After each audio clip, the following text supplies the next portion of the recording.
Ibinigay ko na ang lahat, oo. Tama ang narinig ninyo. Ang bahay na itinayo ko mula sa sarili kong pawis, ibinenta ko na. Ang perang inipon ko sa loob ng 40 taon ng walang tigil na pagtatrabaho, ipinamigay ko sa isang charity. At ang mana na akala ng sarili kong anak na si Miguel at ng kanyang asawang si Isabela ay kanila na, isinara ko na ang pinto para doon. Wala na silang makukuha kahit isang kusing. Marahil ay iniisip ninyo anong klaseng ama ang gagawa niyan. Anong klaseng ama ang tatalikuran ang sariling dugo't laman. Bago ninyo ako husgahan, hayaan ninyong ibalik ko kayo sa isang gabi. Isang gabi na dapat sana ay puno ng pagmamahal at pagsasama, ang gabi ng Noche Buena. Ang hapunan noong gabing yon ay may amoy ng lechon at kataksilan. Nakaupo ako sa kabisera ng aming lumang mesa na gawa sa nara. Ang mesa kung saan sabay-sabay kaming kumakain noong nabubuhay pa ang aking mahal na si Elena. Ang mga plato na gamit namin ay ang mga porselana pa na regalo sa aming kasal. Bawat sulok ng bahay na iyon, bawat pinggan, bawat kutsara, lahat ay may alaala niya, lahat ay may alaala ng pamilyang minsan ay buo pa. Nandoon ang aming mga kamag-anak, ang aking hipag na si Lorna, ang mga pinsan ko, mga kaibigan. Ang hangin ay dapat sana'y puno ng tawanan, ng tunog ng mga nangangaroling sa labas, ng amoy ng bagong saing na kanin at hamonado. Ngunit sa gabing iyon, ang katahimikan ay mabigat, nakakabingi. Para kang nasa ilalim ng tubig at ang tanging naririnig mo ay ang pagtibok ng sarili mong puso. Biglang tumayo ang aking anak, ang sarili kong anak, si Miguel. Hawak niya ang kanyang baso ng alak, itinaas ito na para bang mayroon siyang magandang sasabihin. Ngunit ang mga mata niya ay malamig. Kasing lamig ng simoy ng hangin sa Disyembre. Hindi iyon ang mga mata ng anak na pinalaki ko. Iyon ay mga mata ng isang estranghero. Tumingin siya sa akin, direkta sa aking mga mata, at sa harap ng lahat ng aming mga bisita, sa harap ng mga taong nakakita sa kanyang paglaki, nagsalita siya. Ang bawat salita ay parang isang patalim na dahan-dahang ibinabaon sa aking dibdib. Nagbutuhan kami, sabi niya, ang kanyang boses ay malakas at walang bahid ng pag-aalinlangan. Kami, bilang isang pamilya, napatingin ako kay Isabela, ang kanyang asawa. Isang maliit na ngiti ang sumilay sa kanyang mga labi, isang ngiti ng tagumpay. Doon ko naintindihan, ito ay plinano, ito ay isang patibong na inihanda nila para sa akin. Nagpatuloy si Miguel. Itay, sabi niya, at ang paraan ng pagkakasabi niya sa salitang yon, puno ng pangungutya, puno ng pagkasuklam, na pagdesisyonan namin na hindi ka na bahagi ng pamilyang ito. Huminto ang mundo ko, ang mga bulungan ng mga bisita ay humina. Ang tanging naririnig ko ay ang ugong sa aking mga tainga, hindi na bahagi ng pamilya. Ako, ang ama na nagbenta ng aking paboritong owner-type jeep para lang may maipambayad siya sa kanyang review center. Ako, ang ama na kumuha ng 2 trabaho, umaga sa construction site, gabi bilang security guard, para lang makapagtapos siya sa isang magandang universidad. Ako, na nag-alaga sa kanya noong nagkasakit siya ng dengue na hindi natulog ng 3 araw at 3 gabi, pinabantayan ang kanyang lagnat, walang utang na loob. Iyon ang salitang umalingaw-ngaw sa isip ko. Ang lahat ng sakripisyo, ang lahat ng pagmamahal ay parang pulang naglaho. Para sa kanila, hindi iyon mga regalo ng isang ama. Para sa kanila, iyon ay obligasyon. At ngayon na matanda na ako, ngayon na wala na akong gaanong maibibigay, isa na lang akong pabigat. At hindi pa siya tapos, itinaas niya ang kanyang baso. Itinakwil ka na namin, dagdag niya, ang mga salita ay parang isang hatol ng kamatayan. Panahon na para umalis ka sa bahay na ito. Isang buntong hininga ang kumawala sa mga bisita. Si Tita Lorna niya ay napahawak sa kanyang bibig. Ang kanyang mga mata ay nanlalaki sa gulat. Ngunit walang nagsalita.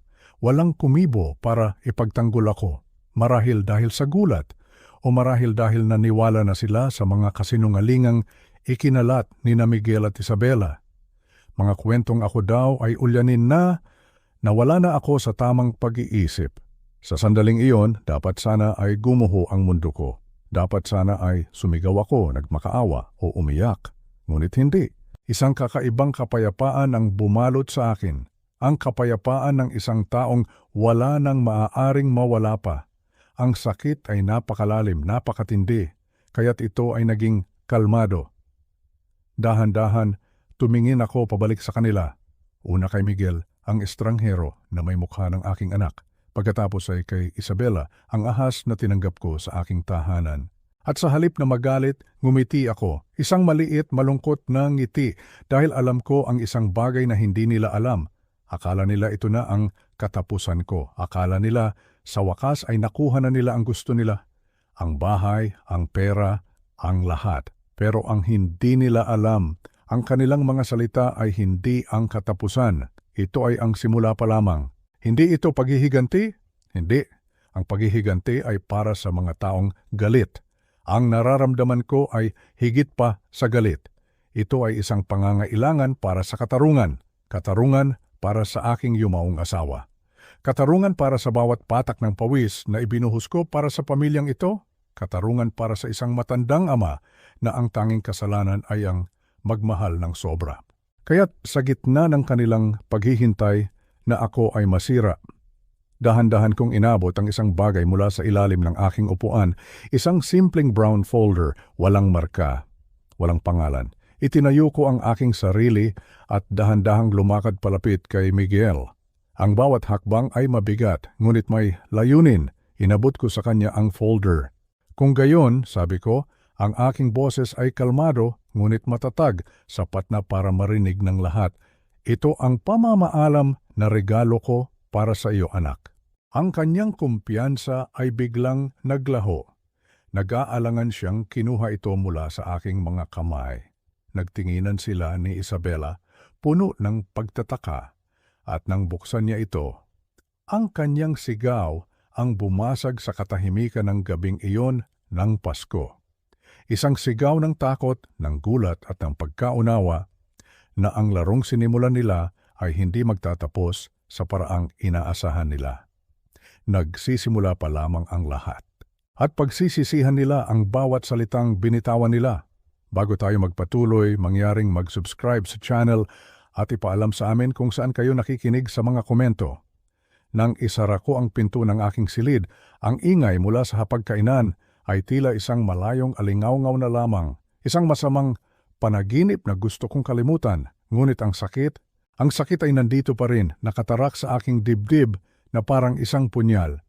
Umupo ako sa gilid ng aking lumang kama, ang kama kung saan kasama kong nangangarap ang aking yumaong asawa, si Elena. Ang bawat kaluskos ng kahoy nito ay tila isang bulong mula sa nakaraan. Ang silid na ito ang aming santuwaryo. Bawat sulok ay may kwento. Ang aparador na gawa sa narra na pinag-ipunan namin ng 1 taon. Ang lumang makinang panahe ni Elena sa isang tabi at sa dingding ang aming mga larawan. Ang mga ngiti namin ay tila nagyelo sa panahon. Hinaplos ko ang isang larawan sa ibabaw ng aking mesa. Isang larawan namin ni Elena kasama ang isang batang-batang si Miguel. Siguro mga 6 na taong gulang pa lamang siya noon. Nakasakay sa aking mga balikat. Ang kanyang ngiti ay abot tenga, may bungi pa. Yes, ganon ko siya naaalala. Isang masayahing bata na ang tingin sa akin ay parang isang superhero. Ang kanyang mga kamay ay mahigpit na nakakapit sa aking buhok, na para bang ako ang pinakamatatag na bagay sa kanyang mundo. Saan napunta ang batang yon? Paano siya naging ang halimaw na nagtaboy sa sarili niyang ama?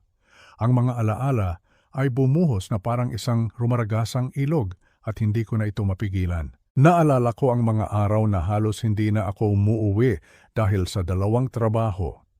Engineer ako sa umaga sa isang construction firm at sa gabi, tumatanggap ako ng mga sideline, mga maliliit na pagkukumpuni para lang may pandagdag sa aming ipon. Ang lahat ng iyon para sa kinabukasan ni Miguel, para sa kanyang pag-aaral. Naalala ko ang pag-uusap namin ni Elena isang gabi. Sinabi niya, "Ricardo, magpahinga ka naman, baka magkasakit ka niyan." Ang sagot ko lang ay isang halik sa kanyang noo. Para kay Miguel, mahal, bulong ko. Para sa pangarap niya at ang mga pangarap niya, Naging pangarap na rin namin. Noong sinabi niyang gusto niyang maging isang arkitekto, kami ni Elena ang pinakamasaya. Sumuporta kami. Ibinenta ko ang aking pinakamamahal na owner-type jeep, ang sasakyang sumama sa akin sa libu-libong biyahe para lang may maipambayad sa kanyang mga libro at materyales. Sinabi ko kay Elena na isang sasakyan lang iyon. Ngunit sa ngiti niya, alam kong alam niya ang totoo. Alam niyang isang piraso ng aking puso ang isinakripisyo ko, pero para sa anak namin, walang sakripisyong masyadong malaki. Ang araw ng kanyang graduation, iyon ang isa sa pinakamasayang araw ng buhay namin ni Elena. Habang paakyat siya sa entablado para kunin ang kanyang diploma, magkahawak kami ng kamay, parehong lumuluha sa galak. Niyakap niya ako ng mahigpit pagkatapos, amoy alak ang kanyang toga at bumulong siya, "Salamat Tay, gagawin ko kayong proud." Pinaniwalaan ko siya, bawat salita, bawat pangako. Ngunit ang mga pangako ay napapako. 3 taon matapos kunin ng cancer si Elena, unti-unting nagbago ang lahat. Ang lungkot ng pag-iisa sa malaking bahay na ito ay mabigat. Si Miguel, unti-unti siyang lumayo. Palagi siyang abala, palaging may lakad. Hanggang sa isang araw dumating si Isabela. Maganda siya, matalino at ambisyosa. Sa una natuwa ako para sa aking anak. Akala ko sa wakas ay may mag-aalaga na sa kanya. Ngunit mayroong kakaiba sa mga mata ni Isabela. Isang kislap ng pagkalkula. Kapag tinitingnan niya ang aming bahay, hindi paghanga ang nakikita ko, kundi pagtatasa, na para bang sinusukat niya ang halaga ng bawat muebles, bawat pulgada ng lupa. Siya ang nagbago kay Miguel, o marahil inilabas lamang niya ang tunay na kulay na matagal nang nakatago sa loob ng aking anak. Ang kanilang mga pag-uusap ay laging tungkol sa pera, tungkol sa pag-upgrade. Sabi nila, luma na ang bahay, hindi na moderno. Ang mga salitang iyon ay parang mga karayom. Ang bahay na ito, hindi ito isang gusali lamang. Ito ang tahanan na binuo namin ni Elena. Ang bawat pako na ipinukpok ko, ang bawat halaman na itinanim niya ay may kasamang pagmamahal. Paano nila ito matatawag na luma? Ang sakit ng kataksilan ay humupa at napalitan ito ng isang bagay na mas malakas. Galit, isang malamig at matatag na galit. Hindi ako biktima. Hindi ako isang matandang walang magawa na basta na lang tatanggapin ang kanyang kapalaran. Ako si Ricardo. Isang engineer, ang trabaho ko ay magtayo ng mga bagay na matibay. At kung kaya kong magtayo, kaya ko ring magwasak. Kinuha ko ang aking telepono mula sa mesa. Ang ilaw mula sa screen ay tila nakakasilaw sa dilim ng silid. Ang mga daliri ko ay nanginginig habang hinahanap ko ang isang numero. Ang numero ng aking matalik na kaibigan, si Antonio. Matagal na kaming hindi nagkikita mula noong pareho kaming nagretiro mula sa engineering firm. Ngunit alam kong siya lang ang makakaintindi. Siya na naging abogado matapos ang aming karera sa engineering. Siya na nakakita na sa lahat ng uri ng kasakiman at kataksilan ng tao. Nagring ito ng 2 beses bago niya sagutin. Ang kanyang boses magaspang at pamilyar. "Ricardo, napatawag ka?" "Tonyo," sabi ko, ang aking boses ay basag. "Kailangan ko ng tulong mo." Sa isang lumang bar sa may Quiapo, sa gitna ng amoy ng beer at sigarilyo, ikinuwento ko sa kanya ang lahat. Ang bawat salita ni Miguel, ang bawat ngisi ni Isabela, ang bawat alaala ng sakripisyo. Nakinig siya ng walang imik, ang kanyang mukha ay nagiging mas seryoso sa bawat detalye. Nang matapos ako, ibinagsak niya ang kanyang baso ng beer sa mesa. "Mga buwitre," sabi niya, ang kanyang boses ay puno ng galit. "Akala nila dahil matanda ka na, madali ka na lang tukain. Hahayaan mo ba sila, Ricardo?" Tumingin ako sa amber na likido sa aking baso. Ang refleksyon ng isang pagod na mukha ang tumingin pabalik. Ngunit sa likod ng pagod, mayroong apoy, isang apoy na ngayon lang muling nag-alab. "Hindi, Tonyo," sabi ko. "Ang aking boses ay matatag na ngayon, tapos na ako sa pagpapaubaya, ipakikita ko sa kanila kung ano ang tunay na kahulugan ng salitang damot." Isang pambihirang ngiti ang sumilay sa mukha ni Antonio. Ang ngiting iyon ay nangangahulugang mayroong isang taong malapit ng magsisi. "Mabuti," sabi niya, "dahil mayroon akong ilang mga ideya. Umuwi ako ng gabing iyon na may bagong layunin. Ang sakit ay naroon pa rin, ngunit ngayon ay may kasama na itong plano. Hindi na ako ang matandang ama na kanilang itinakwil. Ako na ngayon ang arkitekto ng kanilang pagbagsak at itatayo ko ito, bawat block, ng may perpektong kalkulasyon. Ang bahay ay tahimik nang bumalik ako, masyadong tahimik. Ang katahimikan ay tila sumisigaw sa kawalan ni Elena. Tila kinukutya ako sa aking pag-iisa, ngunit ng gabing iyon, ang katahimikan ay naging aking kakampi.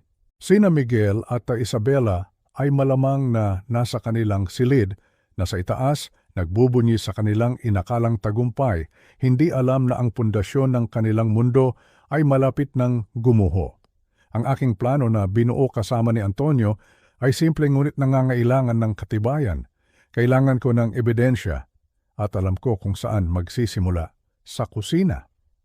Ang kusina na dati sentro ng tawanan at masasarap na amoy ng luto ni Elena, ngayon ay naging isang war room.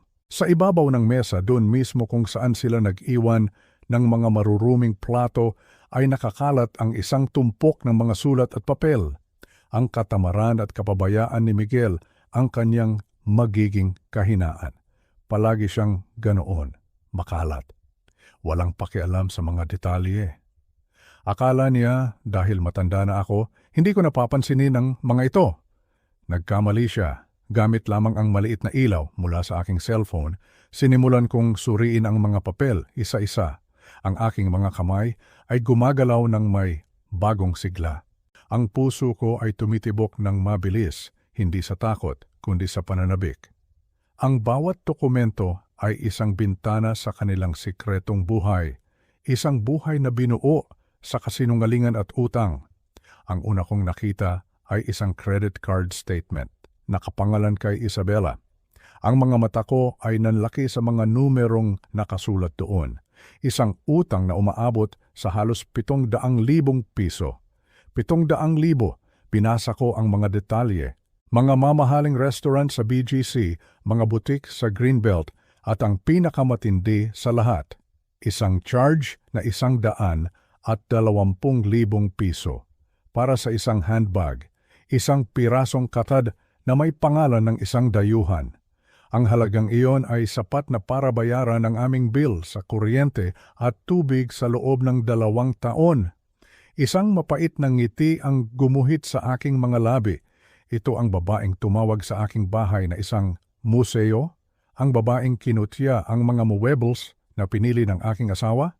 Nabubuhay siya sa isang pantasya na hindi niya kayang bayaran. Gamit ang perang hindi sa kanya, hindi nagpahuli si Miguel. Nakita ko ang mga abiso para sa kanyang sasakyan. 3 buwan nang hindi nababayaran. Isang resibo para sa isang gym membership na sigurado akong hindi naman niya ginagamit. Ang kanilang kasakiman ay parang isang bahay na gawa sa baraha at ako ang hahatak sa unang baraha. Ngunit ang pinakamahalagang ebidensya ay nasa ilalim ng tumpok. Isang sobre na may logo ng isang bangko na may malaking pulang tatak, Final Notice. Binuksan ko ito ng may panginginig. Ito ay tungkol sa isang maliit na condominium unit sa Quezon City na binili nila noong 1 taon bilang investment.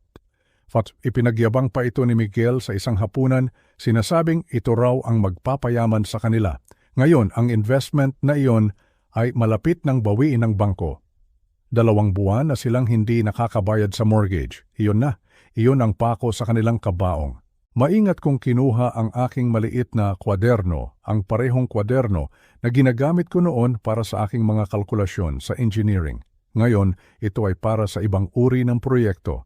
Isinulat ko ang lahat, ang numero ng credit card ni Isabela, ang mga petsa ng mga hindi nabayarang bill ni Miguel, at ang pinakaimportante, ang account number ng kanilang mortgage sa kondo. Ang bawat letra, bawat numero ay isang bala na inihahanda ko. Habang isinusulat ko ang mga ito, isang alaala ang sumagi sa aking isipan. Si Isabela sa hapunan noong nakaraang linggo, winawasiwas ang kanyang tinidor na parang isang setro. Sabi niya, "Kailangan natin ng modernong disenyo, Papa Ricardo. Itapon na natin ang mga lumang gamit na yan." Ang mga lumang gamit na tinutukoy niya ay ang mga gamit na pinili namin ni Elena. Ang bawat isa ay may kwento. Ang mesang ito, ang mga upuang ito, sila ang mga tahimik na saksi sa aming buhay. Gusto nilang burahin ang lahat ng iyon. Gusto nilang burahin si Elena. Gusto nilang burahin ako. Isang kaluskos mula sa pasilyo ang nagpabalik sa akin sa kasalukuyan. Ang puso ko ay kumabog ng malakas. Mabilis kong pinatay ang ilaw ng aking cellphone at ang kusina ay binalot ng kadiliman. Pinigilan ko ang aking paghinga, nakikinig.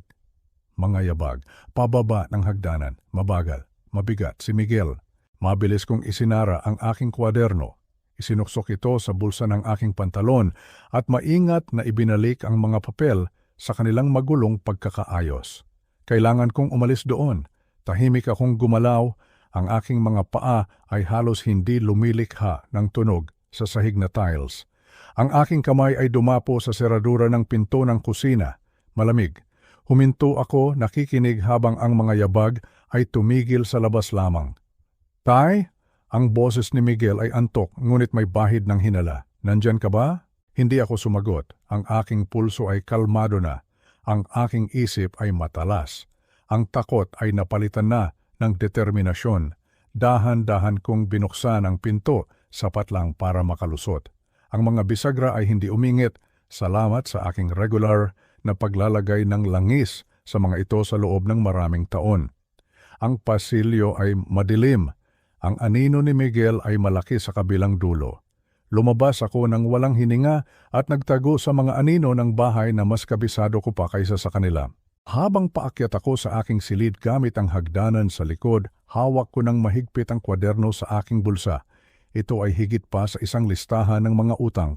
Ito ang katibayan ng kanilang karupukan.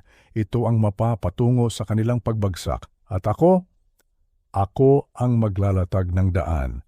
Ang opisina ni Attorney Juan Reyes ay isang mundo na malayo sa aking tahanan.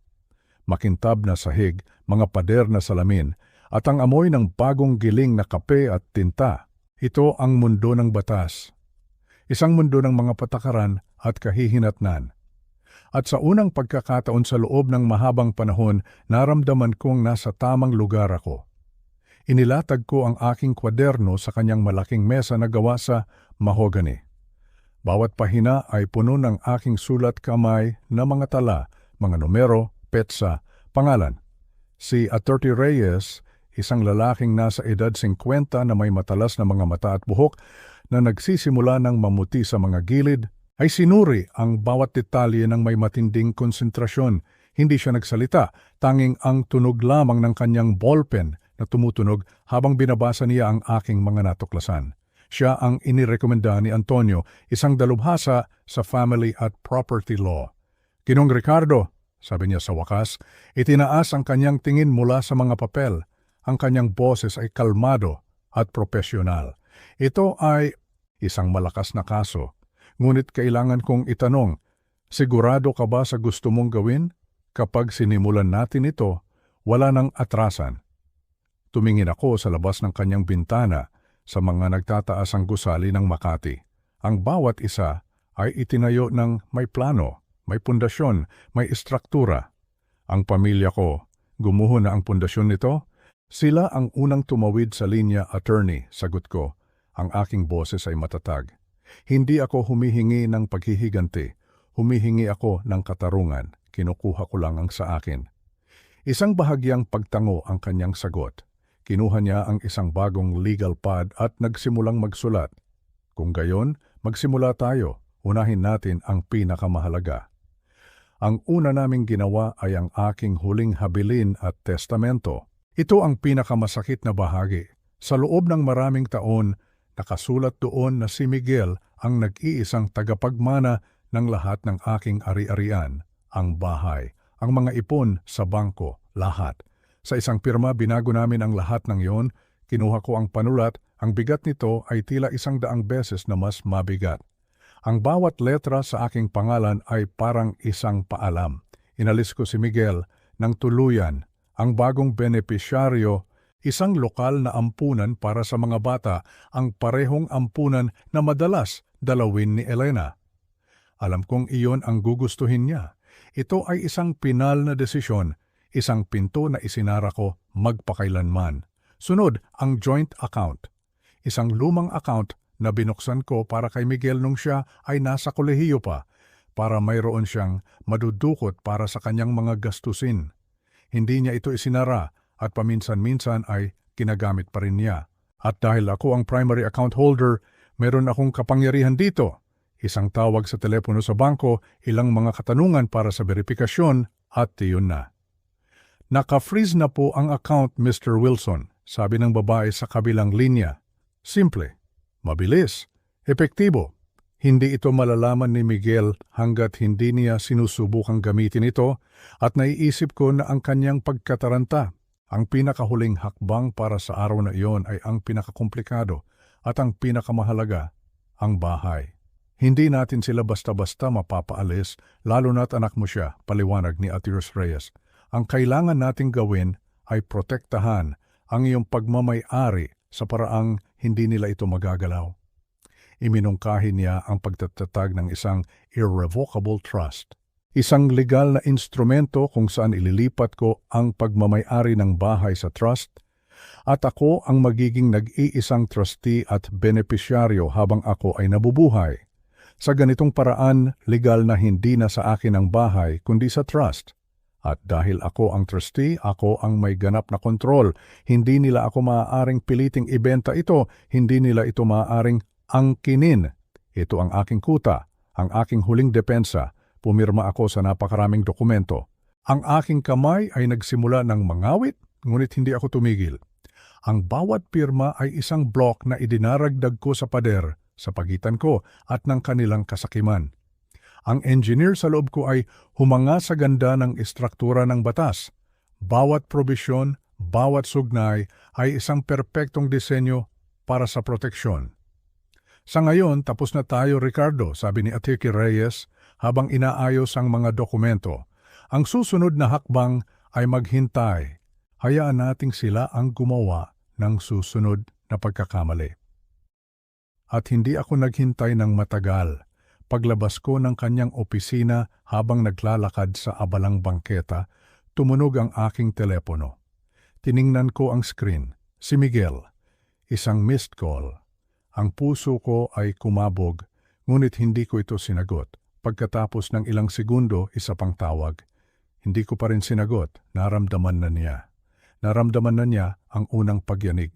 Sinubukan niya sigurong mag-withdraw o magbayad gamit ang account at nabigo siya. Nagsisimula na ang kanyang pag-aalala at sa isip ko, isang malamig na kasiyahan ang aking naramdaman. Ito pa lang ang simula. Ito pa lang ang unang bato na ibinato ko sa kanilang pader na gawa sa salamin. At marami pa akong bato na hawak. Nawadala na romang ang kailangan ko lang gawin ay maghintay para sa tamang pagkakataon upang ibato ang mga ito isa-isa hanggang sa ang lahat ay mabasag at gumuho sa kanilang paanan. Ang engineer ay naging demolition man at ang aking proyekto ay ang kanilang pagbagsak. Ang mga sumunod na araw ay isang laro ng paghihintay, isang laro ng pusa at daga kung saan ako ang pusa na tahimik na nagmamasid mula sa mga anino. Nagpatuloy ako sa aking pang-araw-araw na gawain na parabang walang nangyari. Nagkakape ako sa umaga, nagdidilig ng mga halaman ni Elena at nagbabasa ng dyaryo. Ngunit sa ilalim ng kalmadong panlabas na anyo, ang aking mga pandama ay mas matalas kaysa dati. Nakikinig, nagmamasid. Ang unang senyales ng kanilang desperasyon ay dumating sa anyo ng katahimikan. Ang dating maingay na bahay ay naging tahimik. Wala nang malakas na musika mula sa silid ni Miguel, wala nang mariringal na pagtawa ni Isabela. Ang kanilang mga pag-uusap ay naging mga bulungan na isinasagawa sa likod ng mga saradong pinto. Ngunit ang mga pader ng bahay na ito ay matagal ko nang kakilala. Alam ko ang mga lihim nito. Isang gabi, habang ako ay nagpapanggap na natutulog sa aking silid, narinig ko ang kanilang mga boses mula sa sala. Ang pinto ng aking silid ay bahagyang nakaawang, sapat na para marinig ang kanilang pinag-uusapan. Hindi ko sinasadya, ngunit hindi ko rin pinigilan ang aking sarili. Anong gagawin natin, Miguel? Narinig kong sabi ni Isabela. Ang kanyang boses ay puno ng pagkabalisa. Sinubukan kong gamitin ang credit card kanina sa mall, pero declined. Nakakahiya. Hindi ko alam, sagot ni Miguel. Ang kanyang boses ay nanginginig sa galit at pagkalito. Ang joint account naka-freeze. Tinawagan ko ang bangko, sabi nila utos daw ng primary holder. Si Itay, ginagawa niya ito para pahirapan tayo. Ang matandang iyon. Pumikit ako ng mariin. Ang matandang iyon.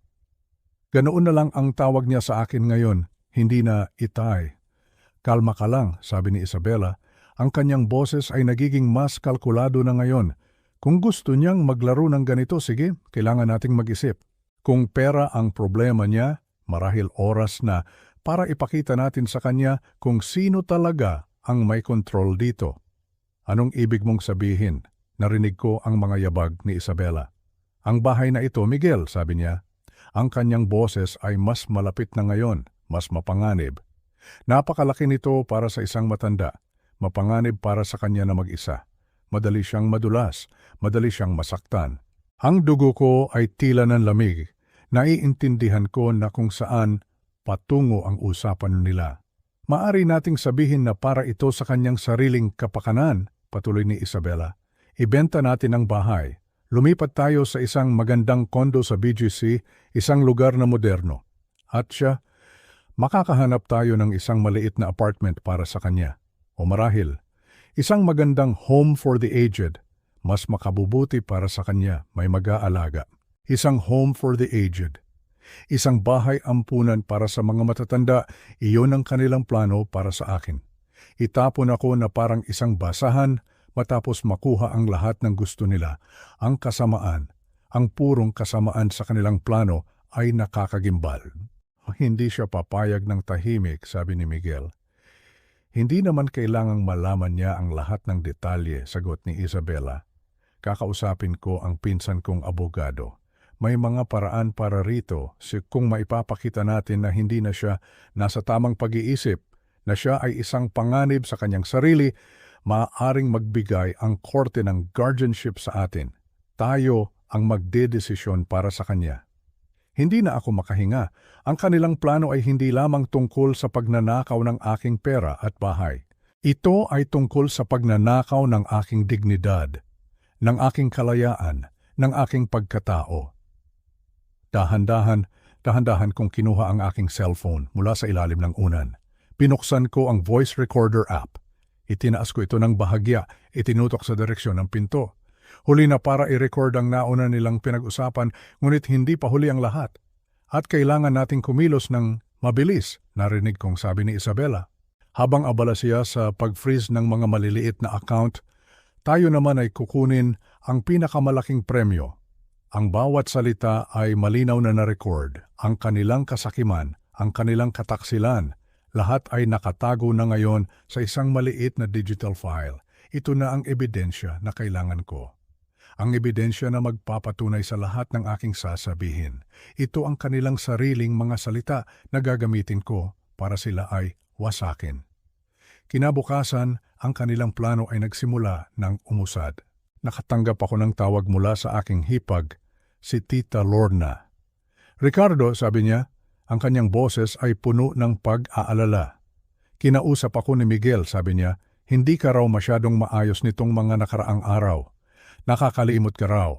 Nag-aalala ako para sa iyo, bayaw. Naintindihan ko na, sinisimulan na nilang itanim ang mga buto ng pagdududa sa isipan ng aming pamilya. Ikinakalat na nila ang kasinungalingan na ako ay ulyanin na, isang matandang nangangailangan ng tulong. At kinahapunan, nang umuwi ako mula sa pamamalengke, nadatnan ko ang huling patunay ng kanilang kataksilan. Sinubukan kong ipasok ang aking susi sa seradura ng aming pintuan. Hindi ito pumasok. Sinubukan ko ulit. Ayaw. Tiningnan ko ng maigi ang seradura. Bago ito, makintab, pinalitan nila ang mga kandado. Ikinulong nila ako sa labas ng sarili kong bahay. Ang bahay na ako mismo ang nagtayo. Nakatayo ako roon sa labas ng gate. Hawak ang isang bayong ng mga gulay habang ang araw ay dahan-dahang lumulubog.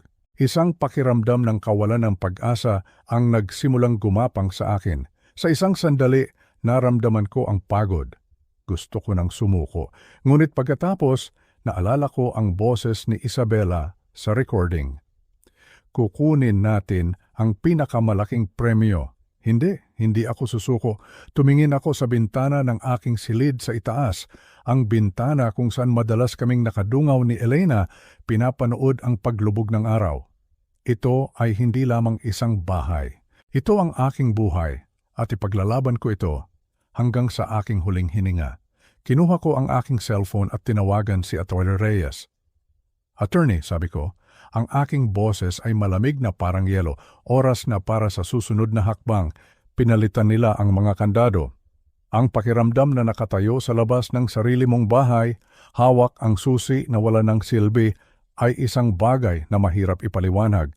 Ito ay hindi lamang tungkol sa isang pintong hindi mo mabuksan. Ito ay tungkol sa isang buhay na ipinagkakait sa iyo. Sa bawat pagsubok kong ipasok ang susi sa bagong seradura, ang malamig na metal ay tila sumisigaw ng isang salita. Estranghero. Isa na akong estranghero sa sarili kong tahanan. Ang ginawa nila ay hindi lamang pagpapalit ng kandado. Ito ay isang deklarasyon ng giyera. Ipinapakita nila sa akin na sila na ang may kontrol. Sila na ang hari at reyna sa kahariang ako ang nagtayo. Pansamantala tumuloy ako sa isang maliit na paupahan malapit sa simbahan, isang lugar na inirekomenda ng aking kaibigang si Antonio. Ngunit habang inaayos ko ang aking iilang gamit sa isang silid na amoy luma at alikabok, ang aking isipan ay nasa bahay. Nai-imagine ko si Miguel na naglalakad-lakad sa sala, ang kanyang boses ay malakas habang kausap ang kanilang abogado sa telepono. Palagi siyang ganoon, kailangang siya ang pinakamalakas, ang pinakamagaling. At si Isabela ay malamang na nakaupo ng mahinahon sa sofa, ang kanyang mga salita ay mas mabisa, mas tuso. Binabaluktot niya ang kwento para palabasin na ang kanilang kataksilan ay isang gawa ng kabutihan. Halos marinig ko na ang kanyang mga salita. Para rin po ito sa kapakanan niya, attorney, hindi na po niya kayang mag-isa. At hindi sila nag-aksaya ng panahon. Ang kanilang kampanya para sirain ang aking pangalan ay nagsimula nang may bagsik. Ang aking cellphone ay walang tigil sa pagtunog. Mga tawag mula sa mga kamag-anak na matagal ko nang hindi nakakausap. Una, ang pinsan ko mula sa Batangas. Kuya Ricardo, sabi niya, ang kanyang boses ay puno ng pag-aalala. Nakausap ko si Miguel. Totoo ba ang mga sinasabi niya? Na medyo nagiging makakalimutin ka na raw? Sinubukan kong magpaliwanag, ngunit ang kanyang mga tanong ay puno na ng pagdududa. Halatang nakain na niya ang lason na ikinalat ng aking anak. Pagkatapos niya, tumawag naman ang isa kong pamangkin. Ang kwento ay pareho. Bawat tawag ay parang isang patak ng asido. Dahan-dahang tinutunaw ang pundasyon ng tiwala na iningatan ko sa aming pamilya sa loob ng maraming taon. Ginagawa nila akong kontrabida sa sarili kong kwento. Ang pinakamasakit ay ang tawag mula kay Tita Lorna, ang kapatid ng aking yumaong asawa. Siya ang pinakamalapit sa amin ni Elena. Ricardo, sabi niya, ang kanyang boses ay mabigat. Hindi ko alam kung sino ang paniniwalaan ko. Sabi ni Miguel, nagwawala ka raw at ipinagtatapon mo ang pera mo. Pero hindi iyan ang Ricardong kilala ko. Pakiusap, sabihin mo sa akin ang totoo. Ang kanyang pag-aalinlangan kahit na may kasamang pagmamalasakit ay ang pinakamasakit sa lahat. Sila, ang aking sariling anak at manugang, ay nagtagumpay na lasunin kahit ang pinakamatibay na relasyon ko. Pinipinta nila ako bilang isang matandang baliw, isang taong hindi na mapagkakatiwalaan para bigyang katwiran ang kanilang pagnanakaw. Ngunit ang kanilang pagmamadali, ang kanilang kahambugan, ang siya ring magiging kanilang kapahamakan. Dahil habang abala sila sa pagkakalat ng kanilang mga kasinungalingan, ako naman ay abala sa pagkolekta ng katotohanan. Bawat tawag mula sa isang nag-aalalang kamag-anak ay isa lamang dagdag na katibayan sa aking kaso. Ipinapakita nito ang kanilang malisya, ang kanilang sistematikong plano para ihiwalay ako at sirain ang aking kredibilidad. Isang hapon, habang umiinom ako ng mapait na kape sa isang maliit na karinderya, isang pamilyar na mukha ang aking nakita, si Aling Susan. Ang matalik na kaibigan ni Elena, ang ninang sa binyag ni Miguel. Lumapit siya sa aking mesa. Ang kanyang mukha ay puno ng lungkot. Ricardo, sabi niya, ang kanyang boses ay halos isang bulong. Salamat sa Diyos at nakita kita. Mayroon akong kailangang sabihin sa iyo. Isang bagay na napakahalaga. Umupo siya sa tapat ko, ang kanyang mga mata ay maingat na tumitingin sa paligid na para bang may nakikinig. Ang kanyang ibinunyag ay nagpakumpirma sa lahat ng aking pinakamasamang hinala at nagbigay ito sa akin ng entablado para sa aking huling akto. Ang amoy ng pandesal at mainit na tsokolate sa maliit na coffee shop na iyon ay hindi sapat para alisin ang lamig na bumalot sa akin dahil sa mga salita ni Aling Susan. Ang kanyang mga mata na puno ng pag-aalala at awa ay nakatitig sa akin habang dahan-dahan niyang inilalahad ang mga detalye. Nagpaplano sila ng isang malaking hapunan sa Noche Buena, Ricardo, sabi niya. Ang kanyang boses ay nanginginig. Mas malaki kaysa dati. Inimbita nila ang lahat. Ang buong angkan mula sa probinsya, mga kaibigan, kahit ang mga kapitbahay. Sabi ni Isabela, ito raw ay isang selebrasyon ng bagong simula para sa pamilya. Isang bagong simula, naramdaman ko ang pait sa aking dila. Isang bagong simula, nawala ako. Ngunit hindi iyon ang totoong dahilan. Patuloy ni Aling Susan, lumapit pa siya ng kaunti. Narinig ko mula kay Lorna, sinabi raw ni Miguel na sa gabing iyon, magkakaroon sila ng isang mahalagang anunsyo tungkol sa iyo. Pinanatili kong kalmado ang aking mukha kahit na ang aking puso ay nagsimulang tumibok ng mas mabilis. Anong klaseng anunsyo? Nagatubili si Aling Susan. Ricardo, sinasabi nila na tuluyan ka na raw nawala sa iyong sarili, na ikaw ay isang panganib. Sa gabing iyon, sa harap ng lahat, plano nilang hilingin ang suporta ng buong pamilya para ideklara kang legally incompetent. Gusto nilang kunin ang guardianship. Ang salitang iyon ay umalingaw-ngaw sa aking isipan. Iyon na pala ang kanilang huling alas. Hindi na lamang pagnanakaw ang kanilang layunin, kundi ang ganap na pagbura sa akin. Kung magtatagumpay sila, magiging isa na lamang akong anino, isang pangalan sa papel na kontrolado nila. Sila ang magpapasya kung saan ako titira. Sila ang hahawak sa bawat sentimo na natitira sa akin. Sila ang magiging boses ko, mawawala sa akin ang lahat, lalo na ang aking karangalan. Isang pampublikong pagpapahiya, iyon ang kanilang plano. Gagamitin nila ang init at diwa ng Pasko para balutan ang kanilang malamig at malupit na intensyon.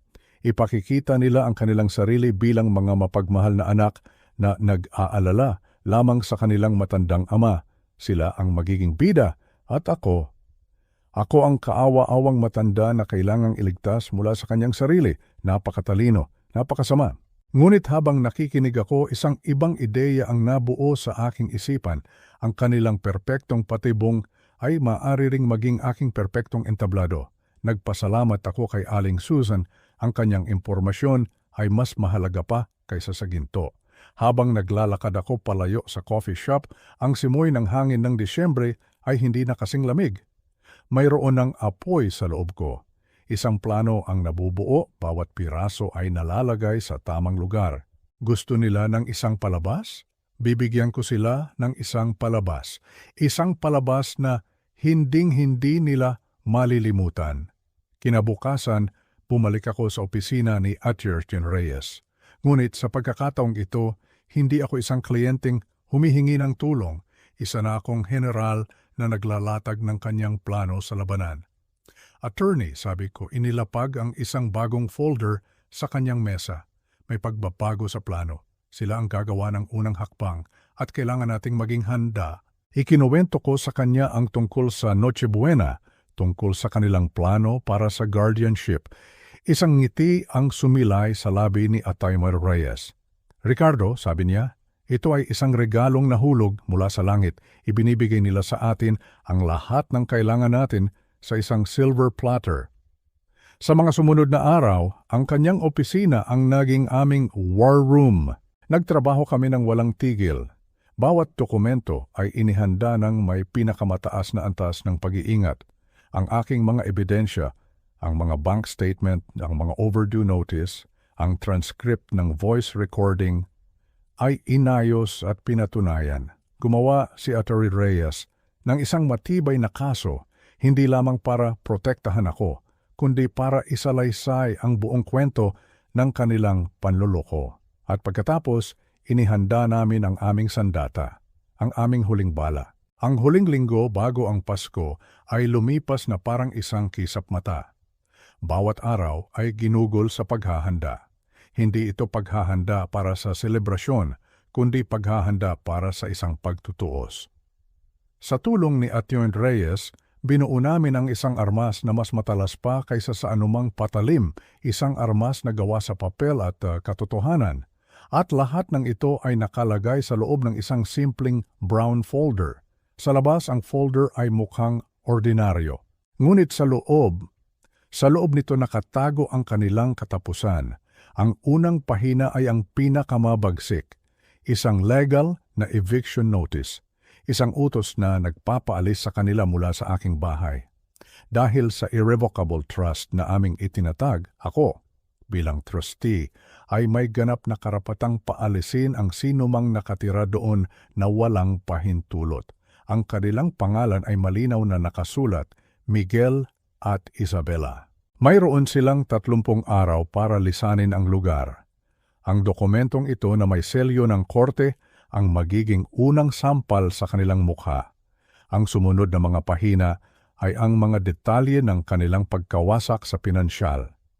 Isang kopya ng utos mula sa bangko na nagpapatunay na naka-freeze ang kanilang mga account na may kalakip na sulat mula kay Atios Potumay Reyes na nagsasabing mananatili itong naka-freeze hanggat hindi nababayaran ang mga personal na utang nila sa akin. Mga perang hiniram nila sa loob ng maraming taon na hindi na binalik. Sumunod dito ang isang metikulosong listahan ng kanilang mga utang na aking natuklasan. Ang 700,000 pisong utang sa credit card, ang mga hindi nabayarang sasakyan, at ang pinakamalaki sa lahat, ang final notice para sa kanilang condominium. Ang bawat numero ay isang patunay ng kanilang pagiging maluho at irresponsable. Ngunit ang pinakamatinding bahagi ay ang mga sumunod. Isang buong transcript ng voice recording. Bawat salita ng kanilang masamang plano ay nakasulat doon. Ang kanilang pagtawag sa akin na pabigat, ang kanilang plano na ibenta ang bahay, ang kanilang malupit na mungkahi na ilagay ako sa isang home for the aged, ang kanilang balak na ideklara akong incompetent. Sa tabi ng transcript, naglakip kami ng mga screenshot ng mga text message ni Isabela sa kanyang mga kamag-anak kung saan ikinakalat niya ang kasinungalingan na ako ay nawawala na sa sarili. Bawat mensahe ay isang patunay ng kanilang paninirang puri. Ito ang kanilang sariling mga salita, ang kanilang sariling mga gawa, gagamitin laban sa kanila. Habang tinitingnan ko ang kompletong folder, isang halo ng lungkot at determinasyon ang aking naramdaman. Ito ang kwento ng pagkasira ng aking pamilya na nakasulat sa itim at puti. Ngunit ito rin ang aking tanging paraan para bawiin ang aking karangalan. Handa ka na ba, Ricardo? Tanong ni Atios Reyes habang iniabot sa akin ang folder. Huminga ako ng malalim. Mas handa pa kaysa dati, sagot ko. Hinawakan ko ang folder. Ang bigat nito ay hindi lamang dahil sa mga papel. Dala nito ang bigat ng aking mga sakripisyo, ang sakit ng kanilang kataksilan, at ang pag-asa para sa katarungan. Sa bisperas ng Pasko, ang gabi ng kanilang pinakahihintay na Noche Buena, hindi ako nagpakita ng maaga. Hinayaan ko silang maghintay. Hinayaan kong sila ang mag-umpisa ng kanilang palabas. Nakatayo ako sa di kalayuan sa ilalim ng isang malaking puno ng akasya, pinapanood ang mga bisitang dumarating. Ang mga ilaw ng Pasko sa aking bahay ay kumukutitap, isang masayang tanawin na sumasalamin sa isang malaking kasinungalingan. Nang marinig ko ang pagsisimula ng musika mula sa loob, alam kong oras na. Huminga ako ng malalim, hinigpitan ng hawak sa folder at nagsimulang maglakad patungo sa pintuan ng aking sariling bahay. Hindi ako kumatok. Dahan-dahan kong pinihit ang seradura gamit ang bagong susing ipinagawa ni Atty. Reyes, isang kopya na nakuha niya sa pamamagitan ng utos ng korte. Bumukas ang pinto. Ang lahat ng mata ay napunta sa akin. At sa sandaling iyon, alam kong handa na ako. Ang entablado ay nakahanda na. At ang kurtina ay malapit ng bumagsak. Ang pagpasok ko sa silid kainan ay parang pagpasok sa isang eksena sa pelikula kung saan biglang humihinto ang lahat. Ang masayang tugtugin ay biglang tumigil. Ang mga tawanan ay napalitan ng mga bulungan. Ang mga tinidor at kutsara ay nanatiling nakabitin sa ere. Ang lahat ng mga mata ay nakatuon sa akin. Ang hindi inaasahang bisita sa kanilang sariling selebrasyon. Nakatayo si Miguel sa kabisera ng mesa, hawak ang isang baso ng alak. Ang kanyang mukha ay isang maskara ng pagkagulat na mabilis na napalitan ng galit. Si Isabela, na nakaupo sa kanyang tabi, ay namutla. Ang kanyang perpektong ngiti ay naglaho. Naglakad ako ng dahan-dahan, ang bawat hakbang ay may bigat. Hindi ako nagsalita. Hinayaan ko ang katahimikan na gawin ang trabaho nito. Ang katahimikan na nagpapalaki sa tensyon na nagtatanim ng tanong sa isipan ng bawat bisita. Bakit siya nandito? Ano ang nangyayari? Umupo ako sa isang bakanteng upuan sa kabilang dulo ng mesa, diretsyong nakaharap kay Miguel. Inilapag ko ang brown folder sa aking tabi sa sahig na para bang isa lamang itong ordinaryong bagay. Si Miguel ang unang bumasag sa katahimikan. Anong ginagawa mo dito? Tanong niya. Ang kanyang boses ay nanginginig. Sinusubukang maging matatag. Hindi ka imbitado. Tumingin ako sa kanya, isang kalmadong tingin. Ito pa rin ang bahay ko, Miguel, sagot ko, sapat na malakas para marinig ng lahat. Hindi ko kailangan ng imbitasyon para umuwi. Isang bulungan ang kumalat sa mga bisita. Alam ni Miguel na kailangan niyang bawiin ang kontrol. Itinaas niya ang kanyang baso. Sinusubukang ipagpatuloy ang kanyang naudlot na palabas. Gaya ng sinasabi ko, sabi niya, ang kanyang boses ay pilit na pinasasaya. Tayo ay nagtitipon ngayong gabi para sa isang bagong simula. Ngunit bago iyon, mayroon tayong isang mahalagang bagay na kailangang pag-usapan. Isang bagay na may kinalaman sa kapakanan ng aming ama. Dito na nagsimula ang kanyang talumpati, ang kanyang madamdaming kwento tungkol sa isang matandang ama na nalilito at nagiging panganib sa kanyang sarili. Ikinuwento niya ang mga kasinungalingan na matagal na nilang ikinakalat, ngunit sa pagkakataong ito, may kasama ng mga luha sa kanyang mga mata. Isang napakagaling na pag-arte. Si Isabela ay sumasabay, paminsan-minsan ay nagpupunas ng peking luha gamit ang isang panyo. Habang nagsasalita siya, tiningnan ko ang mga mukha ng aming mga kamag-anak. Nakita ko ang awa sa kanilang mga mata. Awa para sa akin. Nakita ko ang paghanga para sa mapagmahal na anak na si Miguel. Sila ay naniniwala. Lahat sila ay naniniwala sa kanyang kasinungalingan. Nang matapos siya, ang silid ay binalot ng isang madamdaming katahimikan. Itinaas niya ang kanyang baso. Kaya ngayong gabi, sabi niya, ang kanyang boses ay parang isang martyr. Sa harap ninyong lahat, aming pamilya, hinihiling namin ni Isabela ang inyong suporta. Panahon na para alagaan namin si Itay sa paraang nararapat. Panahon na para siya ay magpahinga. At pagkatapos ang mga salitang matagal ko nang hinihintay, ang mga salitang magiging hudyat ng kanilang katapusan, tumingin siya sa akin. Itay, nagbutuhan na kami, hindi ka na bahagi ng pamilyang ito. Itinakwil ka na namin, panahon na para umalis ka. Yun na, ang hatol ay ibinigay na. Ang palabas nila ay tapos na. Ngayon, oras na para sa akin, dahan-dahan akong tumayo. Ang lahat ng mata ay bumalik sa akin. Naghihintay ng aking reaksyon, naghihintay ng aking mga luha, ng aking galit, ng aking pagmamakaawa. Ngunit wala silang nakita ni isa man doon. Tapos ka na ba? Mahinahon kong tanong. Ang kanyang mukha ay nagpakita ng pagkalito. Kung gayon, sabi ko, dahil ang lahat ay nandito na, marahil ito na ang tamang pagkakataon para ibigay ko ang aking regalo sa Pasko para sa inyo. Yumuko ako at kinuha ang brown folder. Lumakad ako palapit sa kanya sa kabisera ng mesa. Ang mga bisita ay umurong ng bahagya para bigyan ako ng daan. Huminto ako sa kanyang tabi. Ang amoy ng kanyang mamahaling pabango ay nakakasulasok. Inabot ko sa kanya ang folder. Isang pamamaalam na regalo, anak, sabi ko. Ang kanyang mga kamay ay nanginginig habang kinukuha ito. Tumingin siya kay Isabela na para bang humihingi ng tulong, ngunit kahit si Isabela ay hindi alam kung ano ang gagawin. Dahan-dahan binuksan ni Miguel ang folder. Ang kanyang mga mata ay lumaki. Ang kulay sa kanyang mukha ay biglang nawala. Ang kanyang bibig ay bahagyang bumuka, ngunit walang salitang lumabas. Nakita ko ang kanyang mga mata na mabilis na nagbasa sa unang pahina, ang eviction notice. Ano to? Bulong niya, ang kanyang boses ay halos hindi marinig.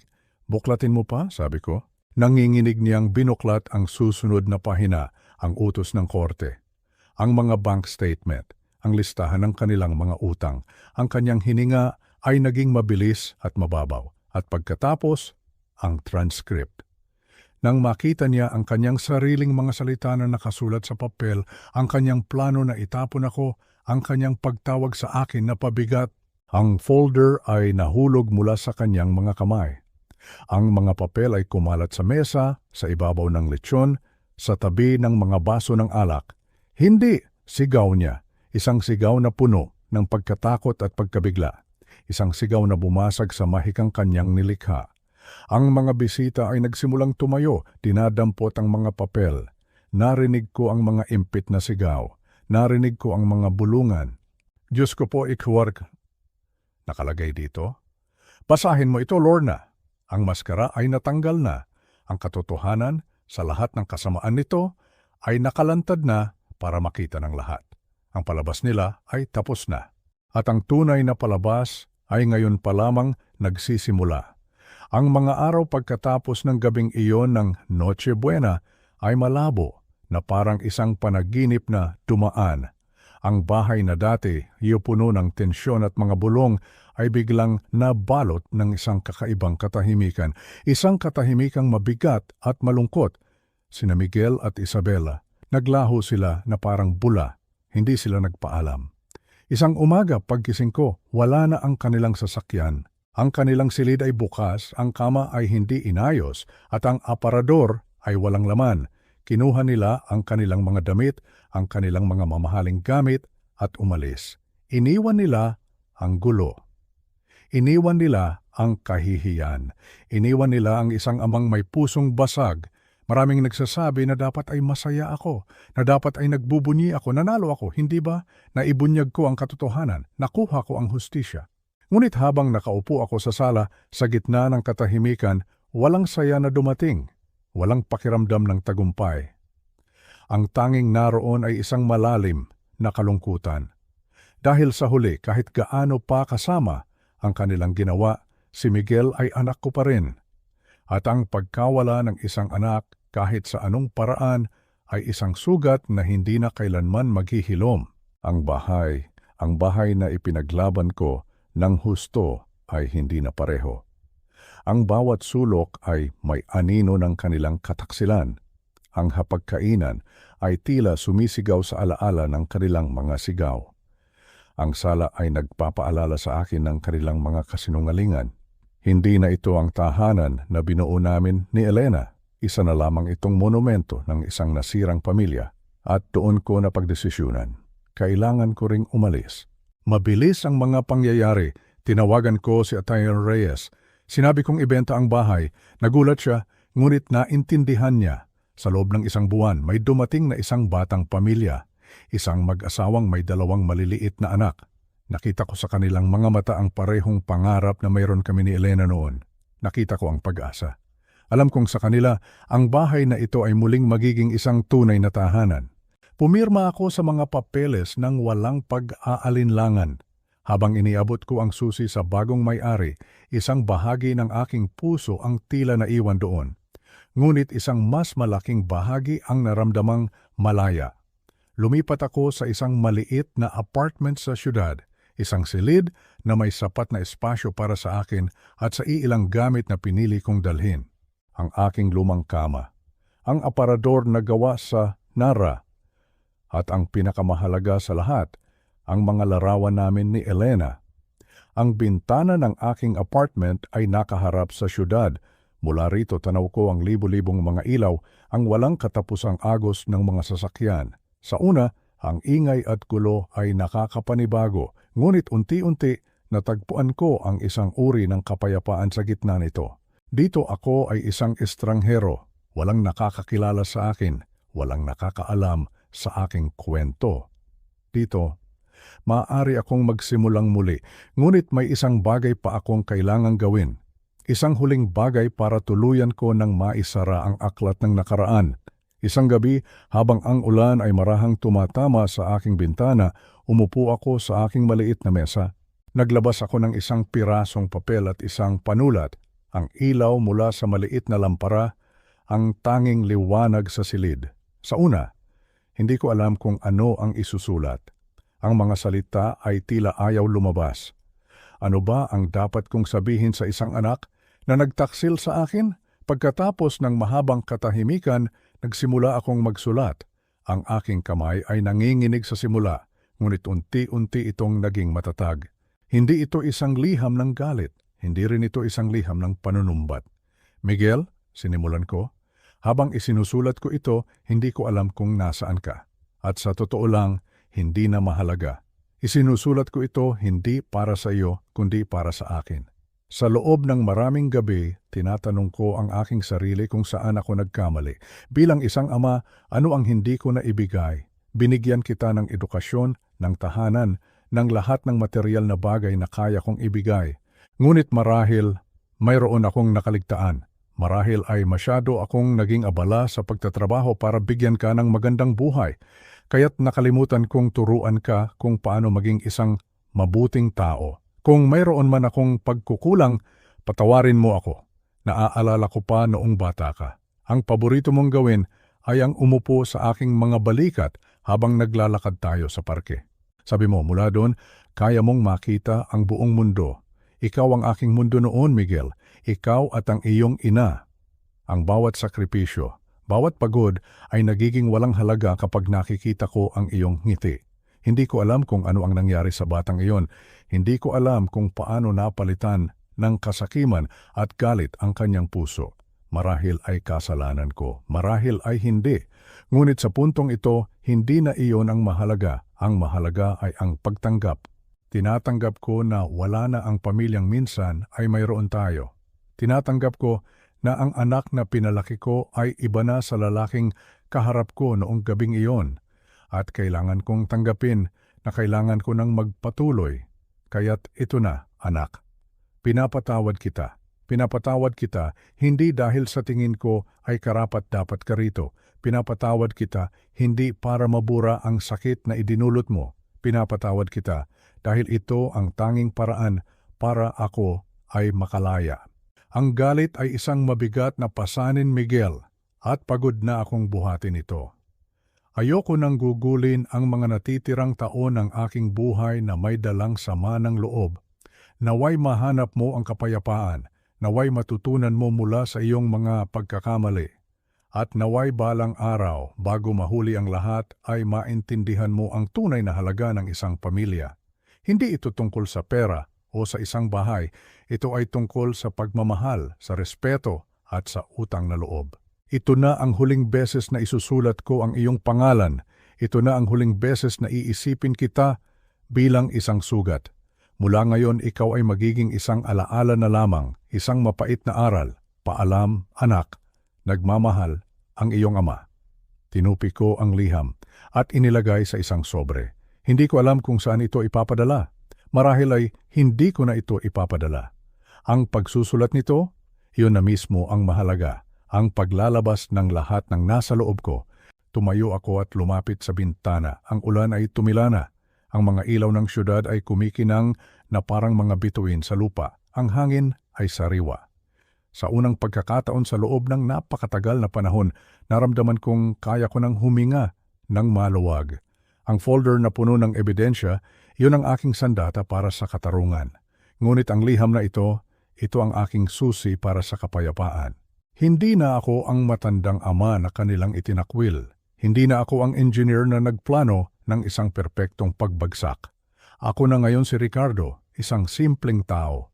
Isang taong nabigyan ng pangalawang pagkakataon para mabuhay. At sisimulan ko ito ngayon. Dahan-dahan, araw-araw. Isang tasa ng kape sa umaga, isang paglalakad sa parke sa hapon, at isang pusong payapa sa gabi. At iyon ay higit pa sa sapat.